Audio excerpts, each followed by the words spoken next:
Assalamualaikum warahmatullahi wabarakatuh. Perkenalkan, saya Anissa Aulia, semester 5A, Prodi PAI.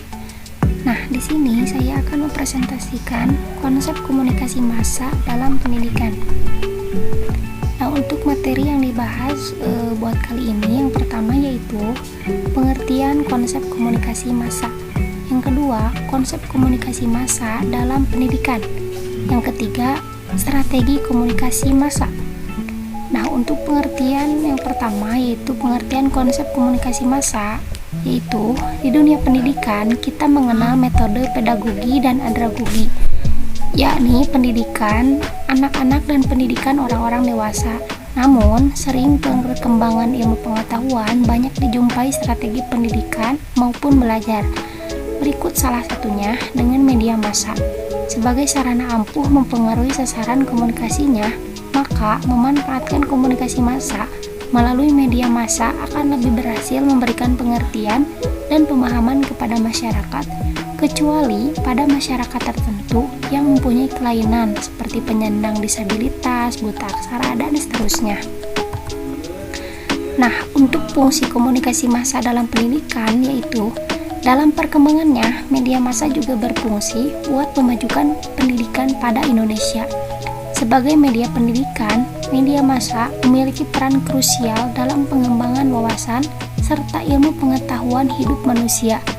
Adapun isu yang sudah disebarluaskan melalui media tentunya berfungsi buat mendidik, mencerdaskan, dan bisa mendorong seseorang buat berbuat kebaikan.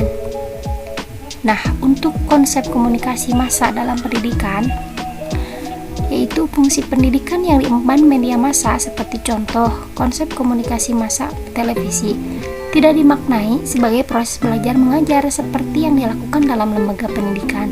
Namun, pendidikan dalam media massa lebih pada proses pembelajaran, yaitu segala sesuatu yang disampaikan atau ditayangkan dalam media massa itu memiliki nilai-nilai mendidik atau suatu proses pencerdasan terhadap pemirsanya.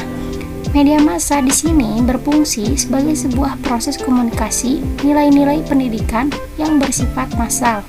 Sebagai media pendidikan massal, televisi memiliki cara dan teknik tersendiri dalam menyampaikan pesan pendidikannya, seperti memilih tayangan yang memiliki nilai pendidikan atau dengan membuat program khusus pendidikan, misalnya kuis, ceramah, dan dialog, yang tentu saja didasari dari makna pendidikan itu sendiri, yakni membentuk individu yang utuh sebagai dirinya sendiri maupun sebagai masyarakat, berilmu, pengetahuan, bermoral.